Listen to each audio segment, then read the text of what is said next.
Ladies and gentlemen, welcome back to the Strawberry Hill Podcast. I'm your host, Mike Simmons, and as always, we're here at the Shop Cigar Lounge. Like I say every episode, please come visit us. Before we get started, make sure you like, share, subscribe, hit that notification bell. Make sure you follow us on all social media platforms at Strawberry Hill Podcast. And today, we have two big-time guests here. I even got the book. So we got Michael Watson and Mr. Myron Piggie, right? Michael Watson, you're former UMKC alumni, great basketball player, in the Myron Piggie. Yes, Like sir. the guy. I got him in. Amen. Amen. And so we got the book too. Mike Watson wrote it, and it just came out. It's called Myron Piggie, The Hustler That Changed the Game. And it just came out, right? Yeah, November 11th. November 11th. 11/11 was Yeah. the release date. That's dope. So before we get started, tell me a little bit about the book. Y'all can kind of, yeah. Yeah, I think, man, the book is just talking about Myron's life. I think a lot of people know him from the indictment, the trial for quote-unquote paying players, but we wanted to really talk about his life before that. We wanted to talk about the man, the heart behind who he is, and what all led up to the indictment, and just kind of give people a real behind-the-scenes look into his life and into the trial back in 99, 2000. Yeah. And so did it take a lot of pushing for? You know Myron to what, get man? It was we've been connected for about 3 years. I'm one of his former players as well. So we've known each other since I was 15, 16. But we reconnected about 3 years ago, and it was just really, a God thing. And so as we get to talking about his story, about, what he wanted to do, I was really intrigued by just helping him get his story out. And so it was never meant for me to write the book. It was always meant for us to find somebody to write the book. And then one day about a year ago, Myron and I were just sitting there, went through a couple of, potential authors, and he was just like, Michael, why don't you just try to write it? He's like, you smart, et cetera. So I was like, man, I don't know how to write no book. You know what I'm saying? Even though English was my thing and everything like that. So I just sat down, man. We got to talking. I got to recording him, and it just sprung from there. What about you? Is it kind of surreal that a book is after you? I thank God for this opportunity because I've been trying to get my story out for many years now. And I had several people just walk in and say, hey, I want to write your book. But for some reason, they would start writing and then it just would stop. They would fade away. Yeah. So I just kept pressing and grinding. And I just feel that God had put it on my heart to get the message out of my life and what happened to me during this basketball storm. Yeah. So it is surreal now. When Mike brought me the book, I'm like, oh man, we got something in it. We got it now. Yeah. But that just let me know that sometimes when we want something, God might not say he might not say this is a good time. It ain't ready. So I've been really pushing for this for 20-something years. Wow. Yeah. And we've been grinding, like I said, and then me and Mike hooked up, and you always know when God's involved because everything goes smooth. There's no conflict, there's no issue.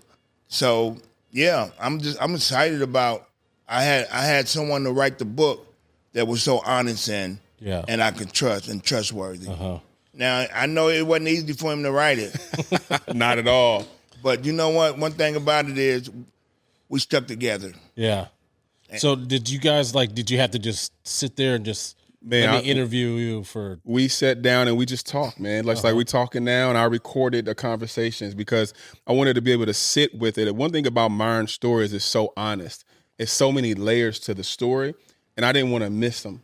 Some things that I wanted to make sure were in the book, and with other things like this could never see the light of day. You know what I mean? Yeah. But he was so transparent with the book, and so we sat down. I have like 90 hours of us just talking and going over his life. and I'm making him repeat stuff just to see if he remembers it.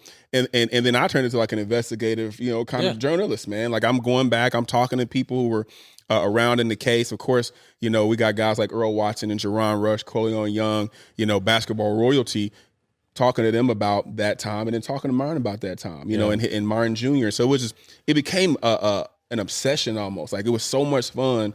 And every day I would learn new things about Myron, and he would reveal new things about himself. So it was super cool. Yeah. Yeah, it was real cool. I love the book, but I'm so real and I wanted to be raw. Mm-hmm. And it just Mike was like, we can't do all that. Hey, I'm on chapter 5, and it's pretty raw.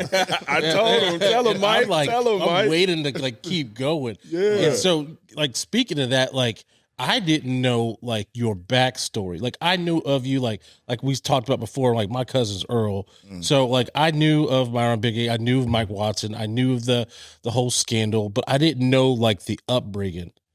And that was the wild part to me. I was like, oh, this man came from nothing, and just you've lived a life. Yeah, it was. I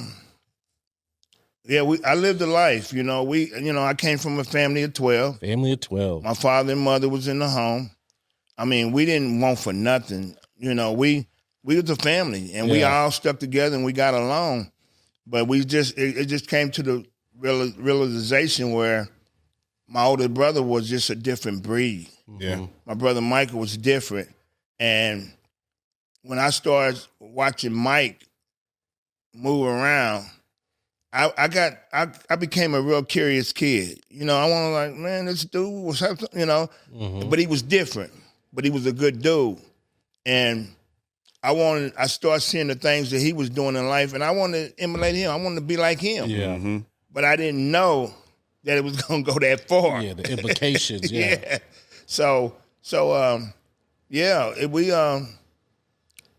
We had a good life, but at the end of the day, it was normal. It was the streets. Yeah, and I you talking. I'm just listening to the book. I'm like, exactly. And one of the things that stuck out to me that I had to reread 3 times was when your brother came to you, and he was just like, "I'm tired." Yeah, I'm tired.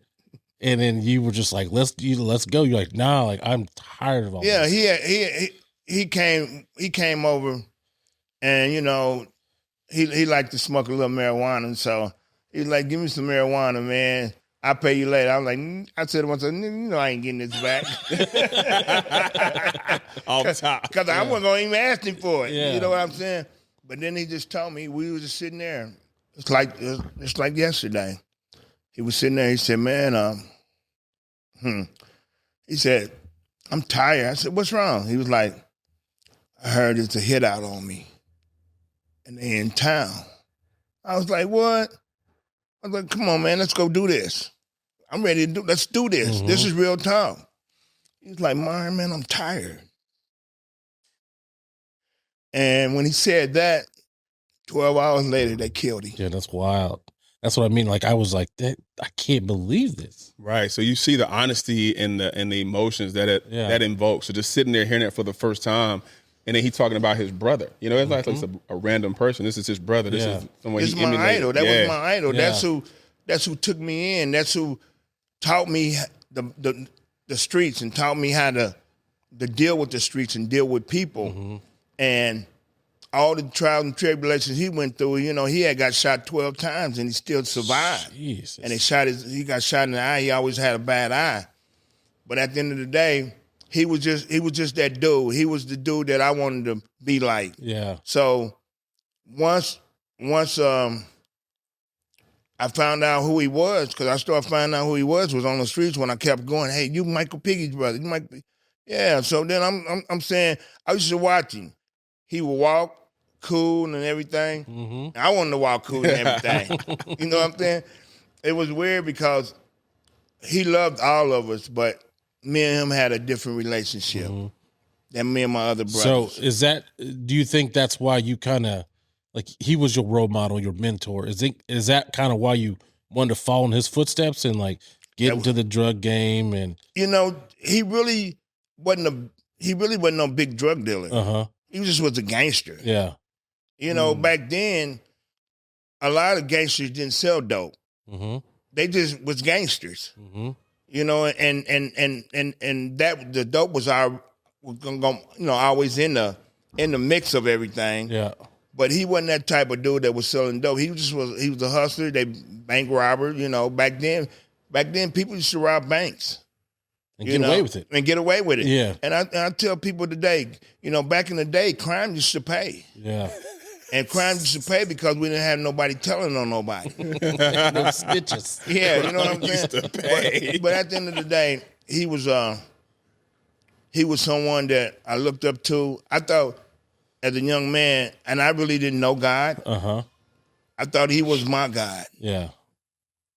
You know? Mm-hmm. And we spent a lot of time together, and he used to talk to me about certain things. And he was like, you know, he was telling me, you know, my other brothers, they was good brothers, they good athletes, and they could fight.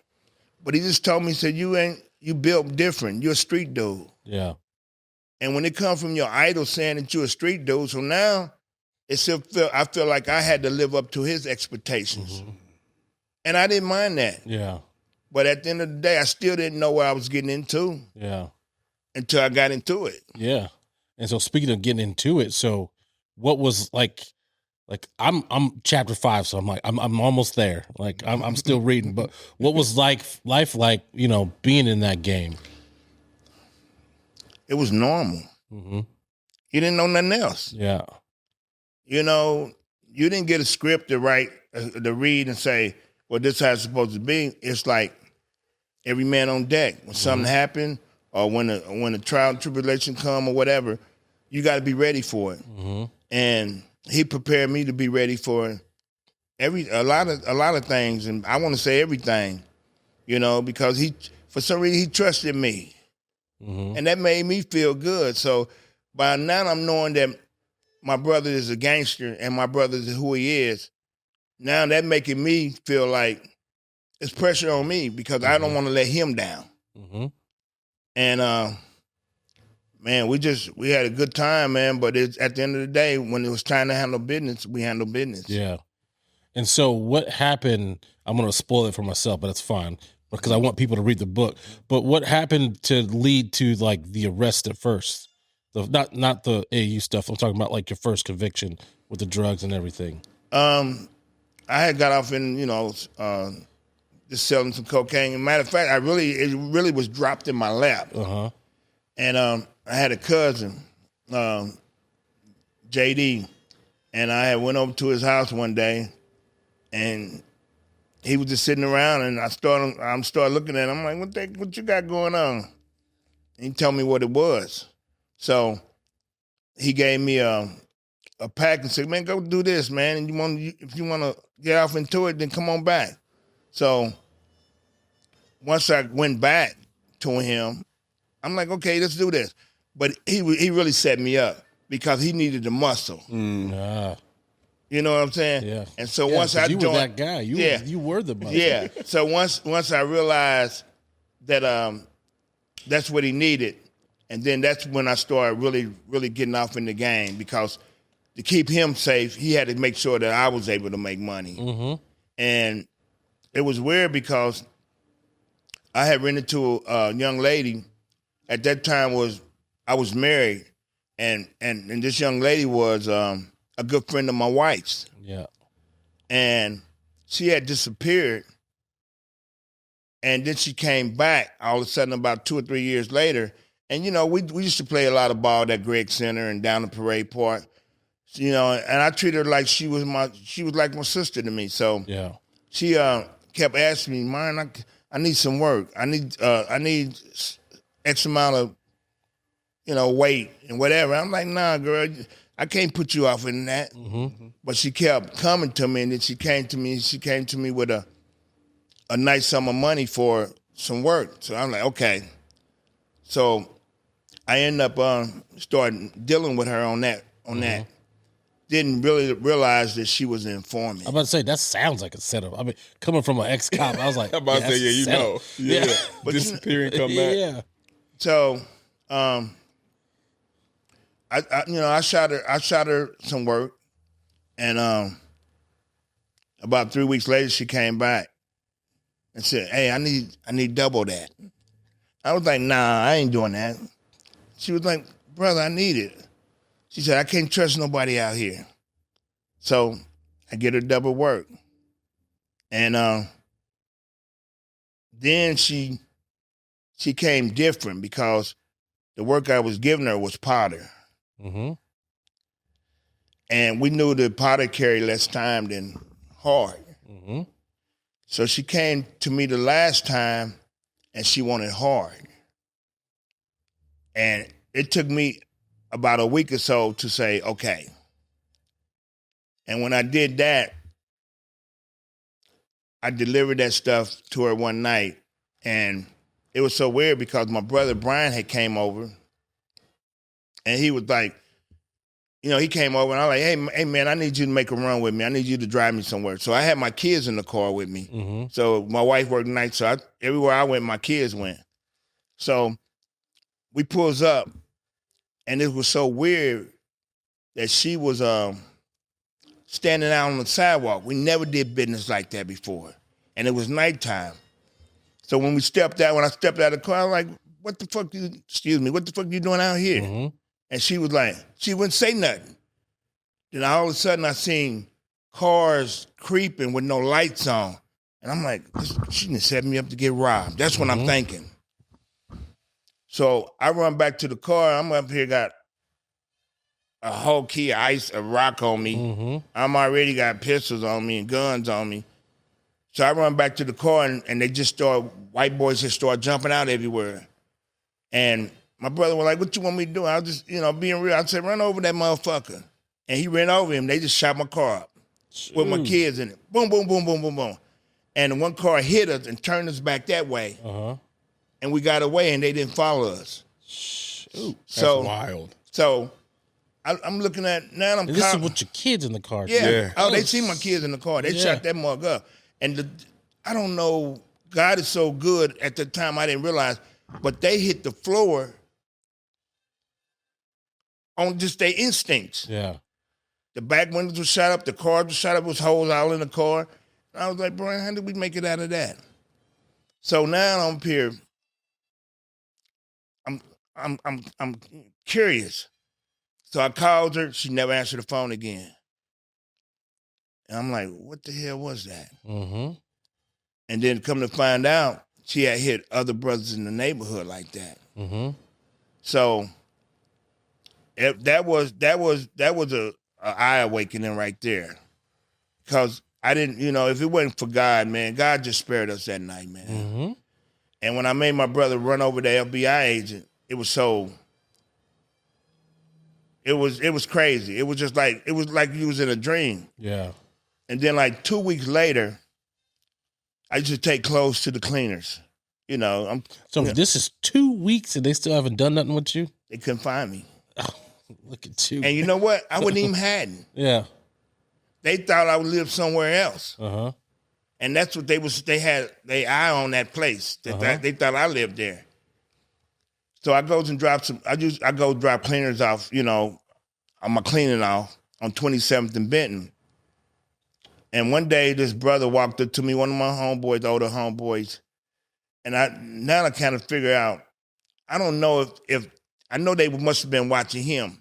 Yeah. So he comes up, shake my hand, we out front, shake my hand, and then we depart, hey, I'll talk to you later.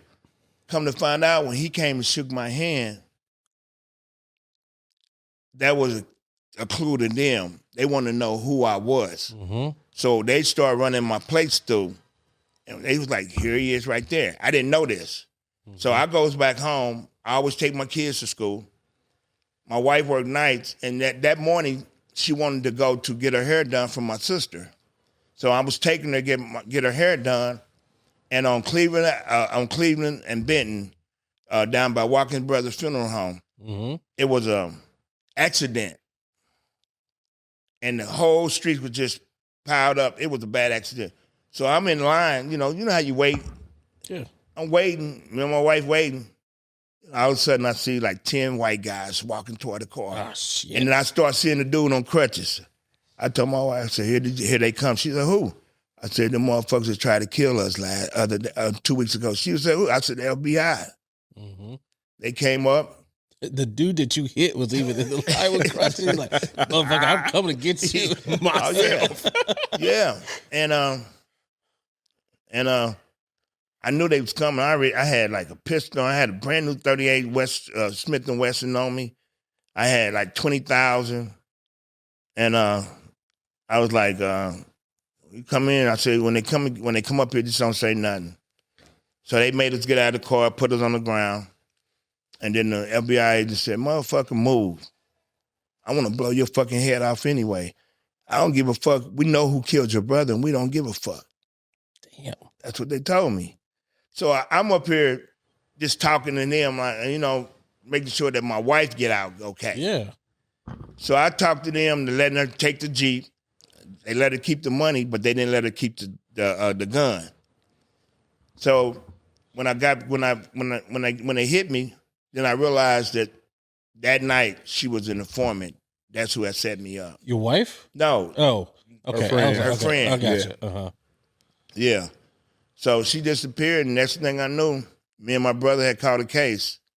And at that time, I was looking at 150 years, and Mike always laughed at me because when I went in front of the judge, and the judge was telling me I was looking at 150 years, and I raised my hand. I said, Your Honor? He said, yes. I said, Your Honor, I can't do 150 years. I can't live that long. I can't do it. Judge said, son, just do your best. That's forever funny. That is that's crazy. Yeah, so I'm like, oh, God. So I go back and I tell my wife, I called her on the phone. I was like, babe, I don't know what to do. That's when she said, you got to start praying and reading the Bible. Uh-huh. And when they locked me up, they put my brother in population.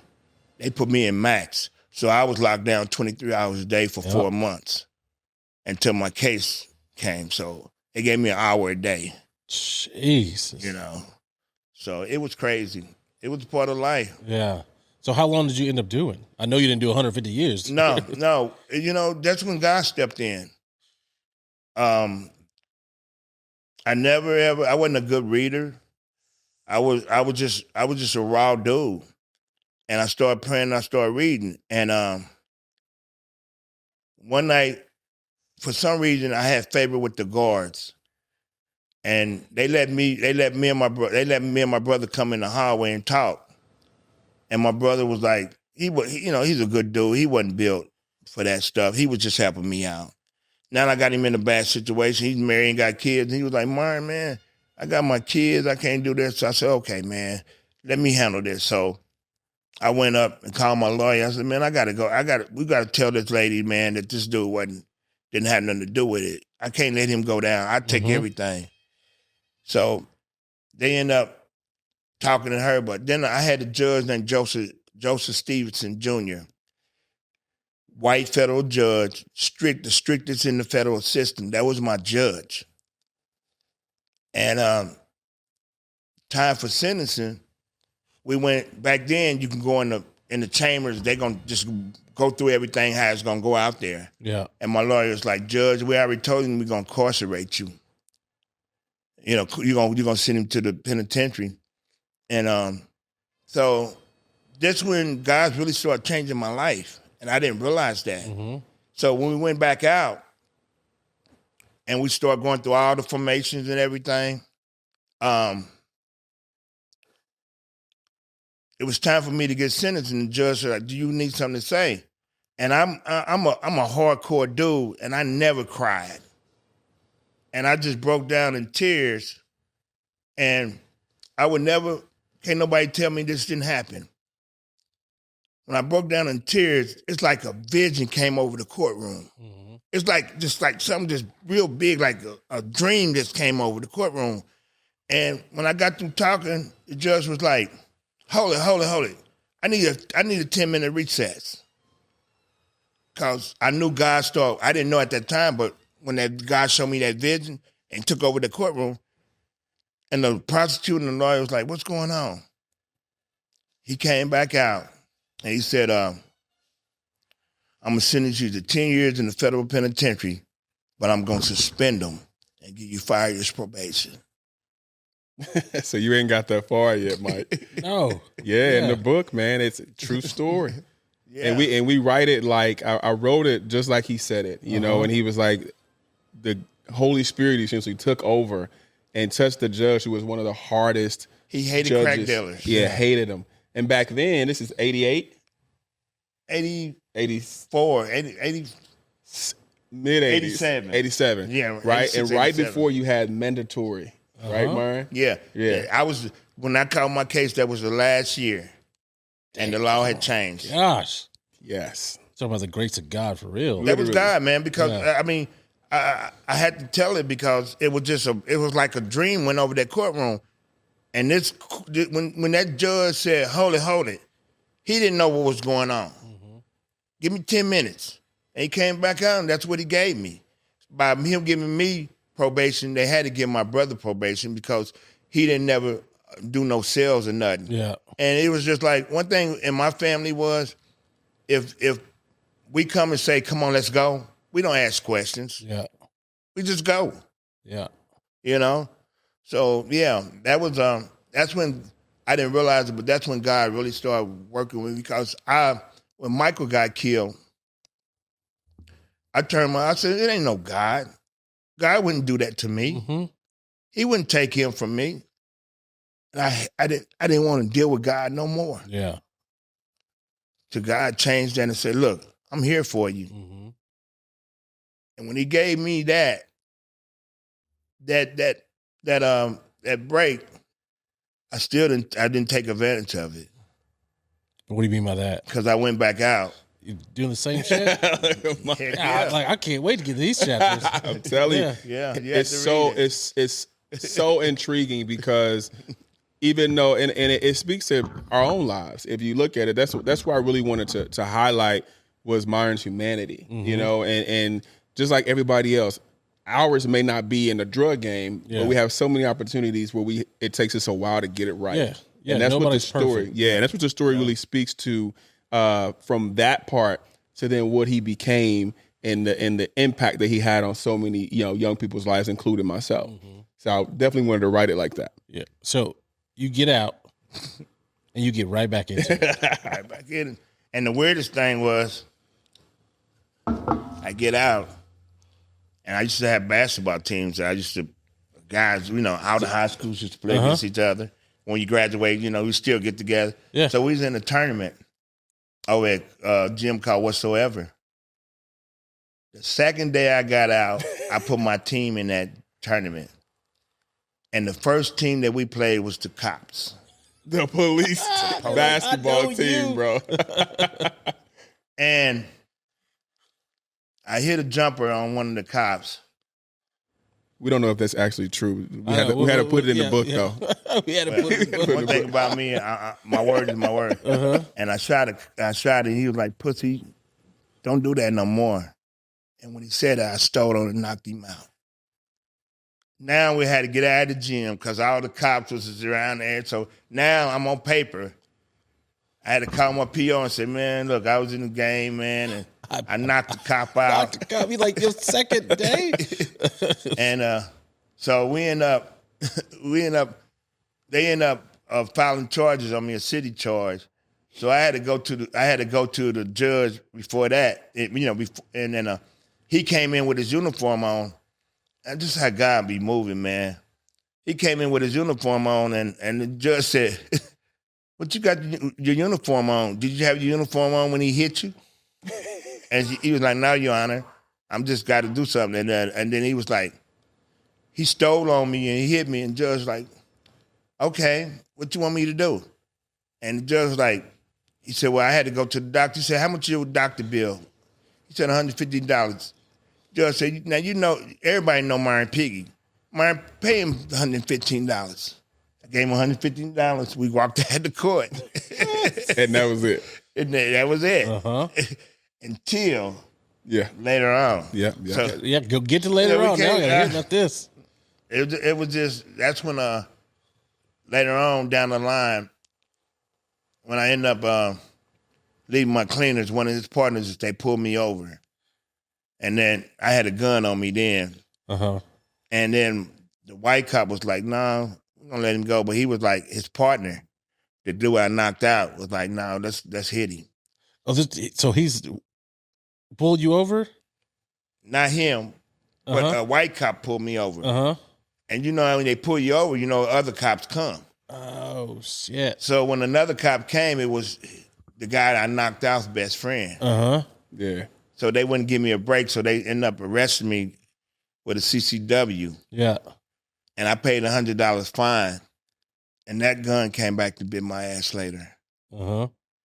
So how did you, throughout all this, how did you, where does like the basketball and the coaching and where did that come into play? That came in later on, and that came in later on in my life around my son's sophomore year. My son used to play ball, AAU ball, and summer ball, and he used to play for a team called Seafield. At that time, one of the wealthiest guys in here just to run Seafield was Tom Grant. So that's how basically I got connected into the AAU thing through my son. And so is that you? I guess I'll take it this way. Yeah. So his son is a few years older than me. Him and Jerron were actually best friends from like 5th grade. That's kind of where it started. Those two being together, playing for Seafield. A lot of Kansas City Hoopers went through there. Derek Hood, Tyronn Lue, Chris Weem. A lot of players played for that program. And so as they went along playing and getting older, then that team that he's talking about around his freshman year was formed. That's where you had Earl come in. That's where you had, all those players, come in and start doing their thing. And so in the book, you'll see that Myron's just a parent. He's supporting his son, going to the games. Jerron is in and out of his house because their kids are friends and everything like that. And he's just supporting, his son until a change is made, and then he's asked to be the coach of the team. So that's where the dynamic starts with him. That's being the coach started. Yeah. And so what was that like? Like now you're the coach now. It was cool. It was real cool because I had already coached teams. I already had my personal team, so it was different. Yeah. Because once I jumped into it, I didn't know what quality of basketball it was. Yeah. And then you realize that you got all these superstar kids around the country. Some of the best hoopers. So in KC. literally, and once he asked me to do that, they just it was just dropped in my lap, just like the book was dropped in Mike's lap. Right. You know what I'm saying? Sometimes when God has something going on, it just dropped. So once I got the opportunity to start coaching, I had to make some adjustments because I'm still in the game. Yeah. I'm still in the streets. I got to still feed my family. So and then it was important to me to get these kids where they needed to be because now they my responsibility. Yeah. So they was my sons. Me and my wife adopted them. And then it just started. It just came to the point where it just blew up, where Nike and Adidas and Reebok and everybody's calling you, trying to get you to wear their gear. Yep. You know what I'm saying? Yeah, wear their shoes and everything. Yep. So I used to come home, and it just be boxes and boxes in my yard and on my porch from them shipping me gear. And at that time, I had my little guy E40. E40, still in the mix. E40 was my dude. He used to wash my cars. Every time a dope house opened up in the neighborhood, he used to let me know. And he was that dude. So that's when we just started. I realized that by having Jerron and Corleone, that's what Nike wanted. Yeah. And so now we had to make a decision on where we wanted to go and what we wanted to do. And it wasn't easy, but that's something we had to deal with. Yeah. And so you being a part of that, like, I guess, what did you see like behind the scenes of all those big, companies try to get at you, try to get at these players and, try to convince them, oh, you need to go to this school, that school. I'm sure you saw a lot of behind the scenes stuff that a lot of people didn't. It was a lot of behind the scenes stuff, It was a bidding war, Because everybody knew about what was going on. It just wasn't talked about. Like everybody knew that there was money, getting moved around, but it was like that thing. But at the end of the day, it really wasn't like that. Yeah. It was money there, but they would give you a lot of gear. And if you was a traveling team, they would pay for your traveling and all that. It was money there if you had what I had. Everybody didn't get that. What's that? The opportunity to make money. Yeah. And the thing was that the opportunity was there, but I chose not to make it. Because them kids was like my kids. Yeah. So I had the opportunity to coach at several universities. I had opportunities to get rich. But I never chose to do that. Because I was making a good living myself. Yeah. I think that's important too. In the book, we talk about, as we get into the coaching aspect of everything, is those opportunities that he did have that he didn't take. Yeah. And he became a Nike consultant, so you have a contract with him, and he's making money every year because that's how Nike wanted to keep him close. Because again, he had number 1, number 2, and number 3 players in the country on his team: Jerron Rush, Corleone Young, and Corey Maggette. So he had these guys all on one team, so they wanted to make sure that they took care of him, and the game has been played for a long time, meaning behind the scenes, even back to the blue chip days. Remember blue chip with Shaq and all that stuff? So the game has been played in that manner, but I think the book talks about the opportunities there that Myron had, but that he didn't take. And like he just said, because those were his sons, he wasn't going to tell those guys, you got to go here, you need to go here. He wanted them to be able to make their own decisions, but being able to help steer them into the right directions was what a lot of people don't understand. Even when you talk to Jerron Rush or you talk to Corleone Young, you talk to Earl Watson, none of them say he made us do this or he did all this. And they I've all never say heard that. Yeah. no. They all say, man, he protected us. He was a father figure for us. So that in the book, when you see the systems at play with the NCAA, and how they wanted to come after him because of the power and the control that he had, then you really kind of get behind the veil of what his story is really about. Yeah, and then that was where I was going to go to next is like that whole big deal with, the NCAA and everything, them coming after you. And you got to be like, what am I? I'm not even doing anything. And y'all just want control. Like you just said. Absolutely. Yeah, it was different because I used to get up every morning, take my kids to school, and I move around, do what I got to do, drop my workout here and there. And for a while, I used to get a call every morning at a certain time, unavailable. And I would never answer that call. And then things started happening strange. I would put my trash out. I would come back and everybody else's trash is still there and mine wasn't. Them bastards was taking my trash. Yeah. FBI was taking my trash. Then I finally I don't know what made me answer that phone one morning. I answered the phone. And he was like, Myron Piggie. I was like, yeah. I said, who the fuck this is? He said, this is Special Agent such and such. I said, what the fuck you want? He said, we're not going to come and get you. I was a shooter, so sometimes they don't want to mess with shooters. But we give you 2 weeks to turn yourself in. I said, for what? They said, mail fraud and tax evasion. I said, what? Mail fraud. I said, what's the mail fraud? Paying basketball players to play for you. I couldn't believe that. So I called my lawyer, and he went, we had 2 weeks. 2 weeks. Jeez. So they gave me some stuff to get my shit in order. Yeah. Yeah.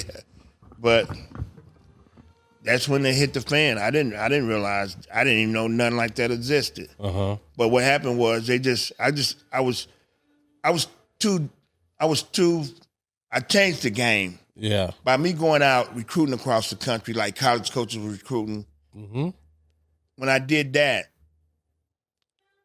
everybody kind of, the AAU coaches and everybody kind of looked at me sideways. Yeah, you got a target on your back. Yeah. They looked at me sideways.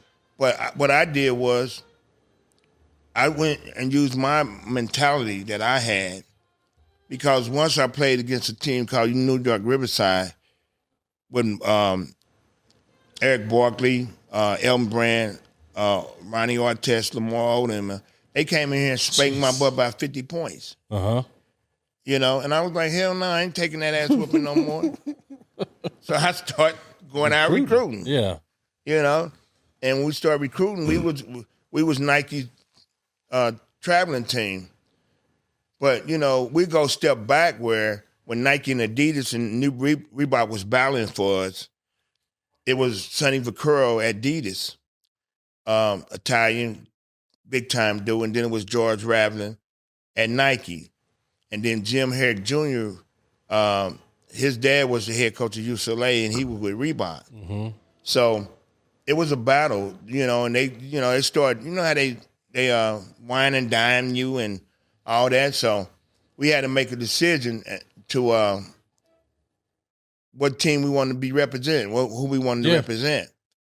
So I got a call from Sonny Vaccaro's people and like, hey, if you bring your kids here, when you walk out, he said, we will always deny this, but if you brought your kids here, when you walked out of New Jersey, you will have $1 million cash. Jeez. Crazy. In a sack. I'd have been a millionaire. I know. I'm sorry.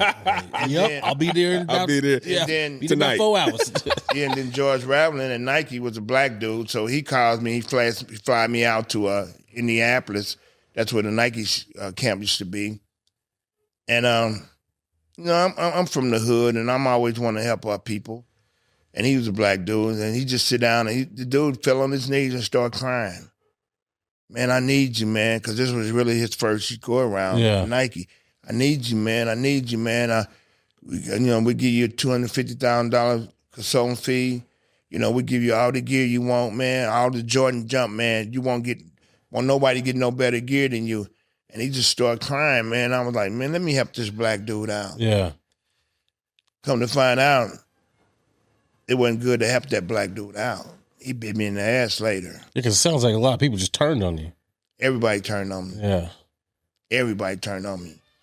I had coaches that was coming in Kansas City, man, and just was, dropping money. Just dropping money. Dropping money just to say, hey, we want this player to come here. Hey, remember us. Yeah. Remember us. Yeah. Yeah. Remember us. You know, if you need anything, type stuff. So and then I had job offers, man, and so I had to sit down with my kids, and I always ask my kids. I told them, I'm like, I can't make that decision for you because you the one got to live on them college campuses. You got to live the life. Yeah. I said, I'm not going to be there all the time. So I asked them, I said, whatever school y'all want to go to, I'll make sure y'all get there. But at the end of the day, I'm not going to make y'all go nowhere. Right. But the way society was and the way the papers was, everybody turned around like I was a street hustler. And I was hustling these kids and getting paid off these kids and paying these kids. Yeah. When there was the whole opposite. Yeah, that's how the media is. They want a story out of it. Yeah, and it was because of my life too, my background. Because, even after that, when God gave me that blessing on that shooting that cop or that cop FBI area in that shootout, I end up still getting in shootouts with two cops 2 years later. At Upper Carrion, I had a shootout with some cops. Now I'm looking at 4 life sentences. And I'm still got to go back in front of this federal judge now to violate me and send me to the penitentiary. And for some reason, God just gave me favor with this judge because the judge, once he heard what went down was, and I had me and my brother talked me into going up to Epicurean because I wasn't a party guy. Mm-hmm. They was, but we had an issue. It was an issue with one of the dudes who was doing some work, and one of my guys took their work, and they knew it was one of my guys, but then they didn't want no beef, so they asked my brother to see if I would come up and we could squash the beef. And I went up there with my brother. My brother like, come on, Myron, man, we don't need this, man. So I goes up there that night. We squash it.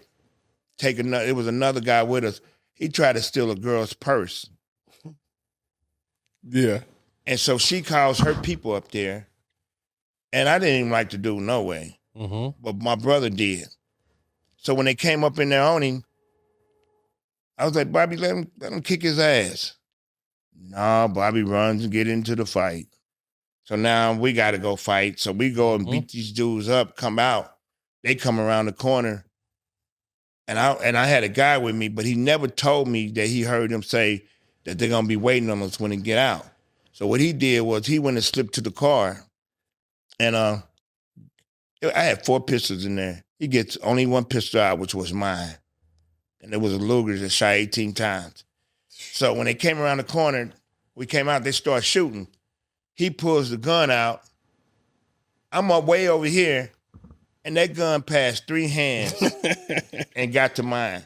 So once I get, you know what I'm doing, I just start shooting up everything, because now we got to get out of here. So to come around the corner, and I see these 2 guys come around the corner, and now they shooting. I'm thinking they with them. Come to find out they was undercover cops. Yeah. So now I'm shooting at them. Yeah. And then they shot me in the shoulder, and we break her in.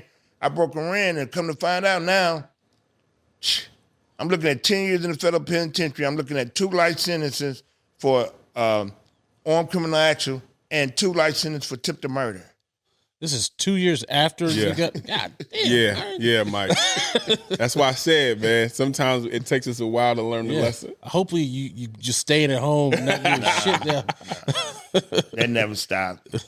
I just kept moving. But I went back in front of that judge because they violated me, and the judge brought the cops on separate, and the judge was mad.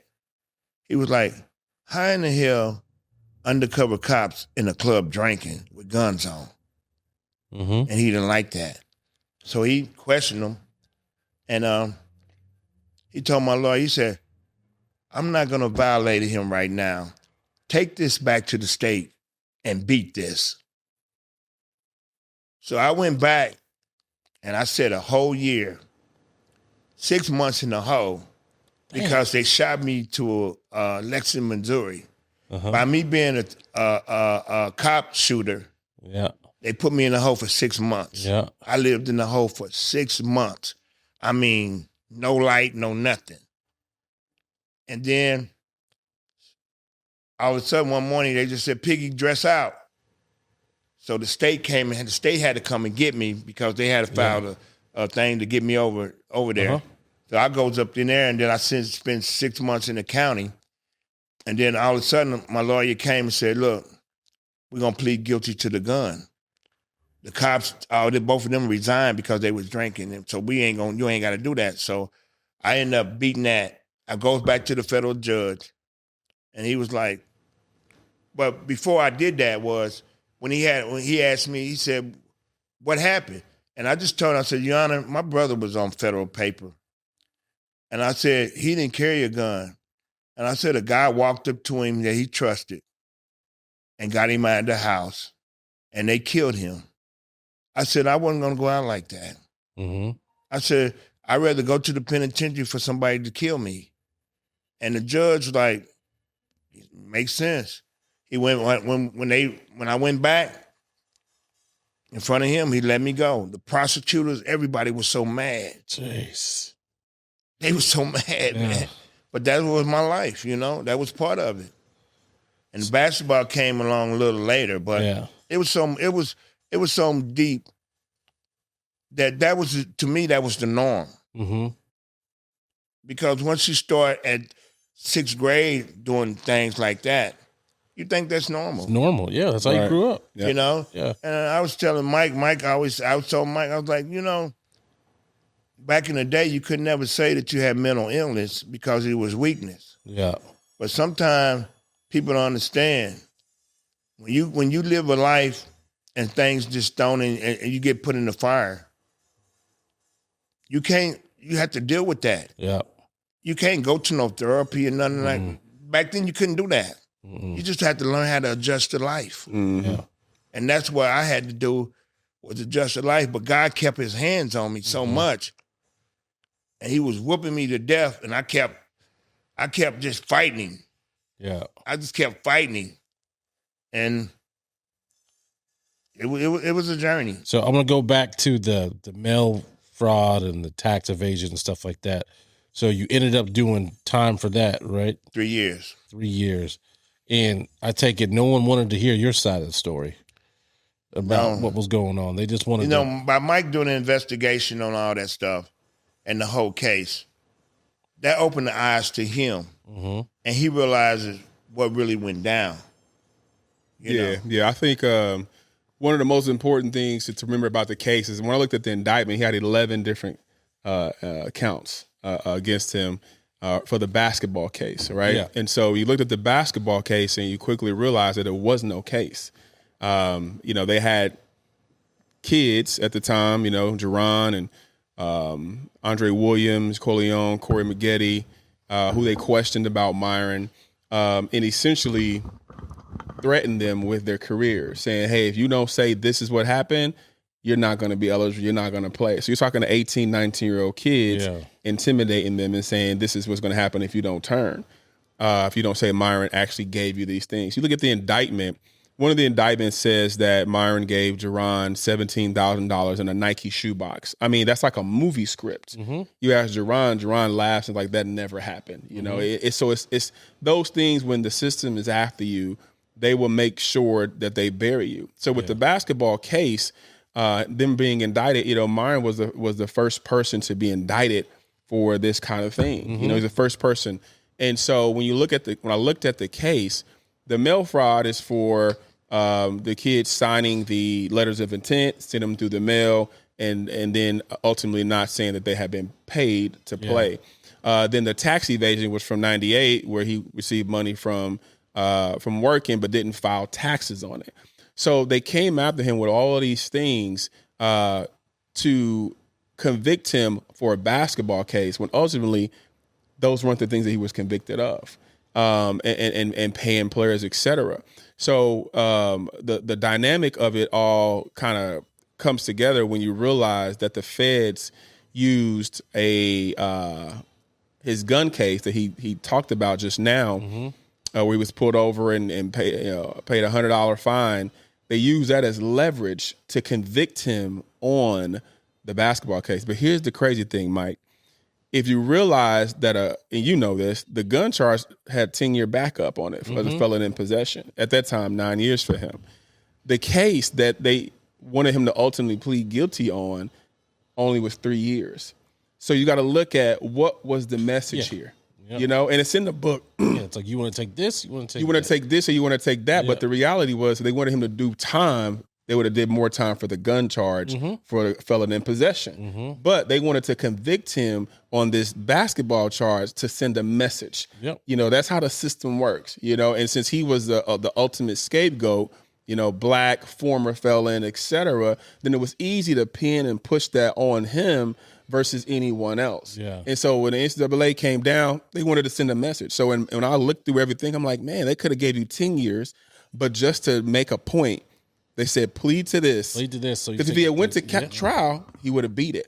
He would have beat that case. And they knew it. And they was like, no, we got this gun case. Because, you know, the dual sovereignty law. So, you know, where two systems can't try you for the same thing. So the state and the federal level, even the city charge, and Whitman got that municipal charge on him from a gun case from 2 years earlier, and said, hey, if you don't plead to this basketball case, you're gonna get this 10 years.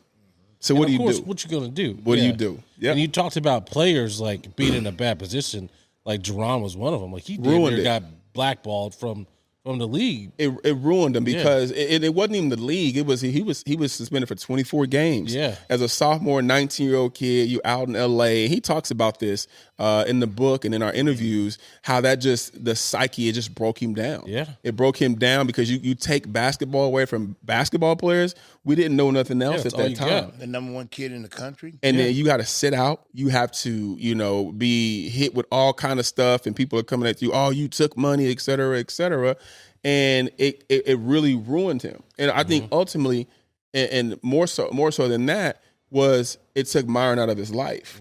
Because Myron was his mentor. It was his father figure. It was somebody who he looked to, somebody who could keep him disciplined and focused. And when that was taken away, Jerron never really recovered, from that. Kareem Rush was also, suspended from Mizzou for that. Andre Williams from Oklahoma State and everything. So it was Corey McGady from Duke. So it was one of those things where it impacted those kids and ultimately changed the course for Jerron of his life. So what do you think now? I mean, this is like the $1 million question. Now it's like, now it's legal. The NIL. Which is wild. That's why we wrote the book. Yeah, man. because, so I agree that it should be legal. Absolutely. If you're going to make money off these kids, they should be getting a cut of something. But now you see it, you're just like, you got to be fucking kidding me. Every day when I think about it, I just, I was before my time. Yeah. I just before my time. I changed all the rules of AAU basketball, summer day basketball. Black men who inner city men who got felons can't coach AAU no more because the rules did change because of me. I'm happy for the kids today. Yeah, absolutely. I am so happy for them. And it's a blessing that these kids are getting paid now. Paid. Some people get paid more than they would in the pros. Yeah, absolutely. Now I still got to pay. Yeah, because my restitution never went away. So at the end of the day, I thank God for bringing Mike in to write the book and to tell the story. And that ain't even the whole story. Yeah, right. We had to minimize that story. And the next one will be more revealing. But I'm happy for the kids, I'm happy for the kids. It's they deserve it. Yeah, it's the juxtaposition though of now 25 years later that kids are making multi-million dollars, and what he was accused of $250 to a player. These kids are making $250,000, right? Yeah. So he went to jail, served time, restitution is $350,000 that he's quote unquote still owes to these universities. It's like marijuana. It's like nothing for the system makes sense until you can make money off of it. In the system, marijuana, alcohol, prohibition, all of those things is nothing different with the NIL, the name, image, and likeness. And so when it really hit, and I was talking to Myron, I'm like, man, your story is the NIL story. You really are someone who, like you said, before his time, but you took the brunt of those things. And more than that, people didn't understand and know the story. So if you out from the outside looking in, you're like, oh, he was a bad guy. He used those kids. He made money off those kids. It was the exact opposite. Like you said, it was never like that. Yeah, no, I never took not one penny from anyone for my kids. Yeah. It was always all I had. I made all my money. And on the weekends, if the kids needed to go out, I give them $40. If we get out on the road, they don't have no money, they go to the mall, $20 for CD or T-shirt. Yeah. They was my kids. Yeah. Now, if you want to hit me for that, okay. Yeah, and it's wild because they would. It's just like back then, like you couldn't like, hey, a kid was like, I need money for rent. You couldn't do nothing. Can't do nothing. But I was the university's making millions. And then and I say this too, people don't understand that I had kids in my organization that parents couldn't pay their light bill. They had gas cut off during the winter. I paid that for them, not to play for me, but to be able to be comfortable. Yeah. Comfortable. You know what I'm saying? So it just came down to they didn't understand how an ex-drug dealer, ex-shootouter came to that level. But it wasn't me. It was God that brought me there. And then when I wasn't paying attention and being hard-headed, then he broke me down. Yeah. He's like, you gonna listen now. You're going to listen now because people don't understand when they put that gun on top of that indictment, they came to me and said, you can beat us on this basketball, but you can't beat us on this gun. Yeah. So that's when they took that's when they brought dual sobriety in. They took the double jeopardy law out. Two agencies can charge you for the same crime. Yep. Well, you couldn't charge nobody for the same crime. So that's how they was able to get me. But they was mad because I had favor with Judge Stevens. Yeah. But at the end of the day, I'm glad that it made a way for this project because, again, Mike put a lot of time and effort in this project. And this project was he took it personal once he really got into it. Yeah, absolutely. And I couldn't have found a better person to write that. Yeah. I couldn't. Yeah. Because it's the truth, man. And like I said, it was a lot of stuff I wanted to put in there, but he was like, no, you can't do that. Well, we'll leave that to the Netflix miniseries. There you go, Mike. Absolutely. You already know. Yeah. You already know. So before we end this, so what's life like right now for you? Life is peaceful. Yeah. I'm just at peace right now. I don't do nothing. I take care of my daughter. I have a daughter, Myron Piggie. She's 15. And I just sit back and just be at peace, man. My team, Mike and all them. Mike will make sure I'm okay. And that's what I do. You miss the basketball side of things? I do. I do. And I'm praying to hope God give us a platform out of this project to be able to educate other kids and parents. Yeah. As they move along, with their kids, and realize that every kid is not going to be able to make it. Yeah. So once they realize that this project is what it's about, it'll be good for them to listen to what we got to say. That's dope, man. I appreciate you guys coming on, man. Absolutely, thank man. you for having us, brother. Yeah. And then last question. So why should someone buy this book? And that's to both of y'all. Man, just to understand the story for themselves. The way that the book is written, one, I write like I write like a movie. So when you're reading the book, you'll feel like you're watching Myron's life.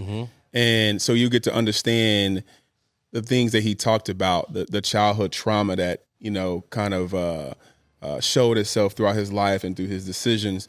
But you also get to see the behind the scenes when it came to the basketball case with the players involved, the system involved. And so they should buy the book to learn the story. And ultimately, I wanted readers to walk away and formulate their own opinions about what happened. Yeah. And I even put in the book, I have QR codes that link to the actual indictment. So you hit the QR code in there, it links to the actual indictment. And so you'll be able to read those 41 pages like I read. You'll be able to read it, but you'll be able to read between the lines. You'll be able to see the things that we talk about in the book. And you kind of put the pieces where they should go. So it's a great read. Every feedback that we've received so far is like it's a page turner. Yeah. Where people are able to kind of get through. And so, make sure you go out and buy it. It's on Amazon right now. It's on Barnes & Nobles as well. Cool. Yeah, that's what I got. I got on Amazon. Check it out, y'all. Well, hey, I appreciate y'all coming on. There's so many more questions I got, but I'm gonna save it for reading the book. Yeah, when you read the book, you're gonna have a million other questions. We might have to do a episode 2 on this. The follow up, absolutely. We open. We grateful and thankful for the opportunity. Yeah, it's important. It was important for me to basically get this book written and get this story out, Because, when people have pens, they powerful with them pens. Yep, the pen And is mightier than the they sword. can make you look like you're a serial killer or whatever. And I just wanted to get the message out how this changed my life and destroyed my life at the same time. Yeah. And I wanted the truth to be told. And I want people to be able to read it, and give your own opinion about it. Yeah, dope. Well, thank y'all once again. Appreciate you, brother. Yeah, I appreciate y'all, and make sure y'all check out the book. It's called. Let me get it. Myron Piggie. Myron Piggie, the hustler that changed the game. Amazon or what was it? Barnes and Noble. Barnes and Noble. Check it out, and make sure once again you subscribe to us, Strawberry Hill Podcast. You can find us all on the social media platforms. And thank you to our hosts, Myron and Mike. You're welcome, brother. Yeah, thank you for coming on. It's been a pleasure reading this, and it's been a pleasure talking to you. Learned so much, and I am excited for the future for both of you. Absolutely. Appreciate you. All right. And thank you guys for tuning in, and I will catch you next week.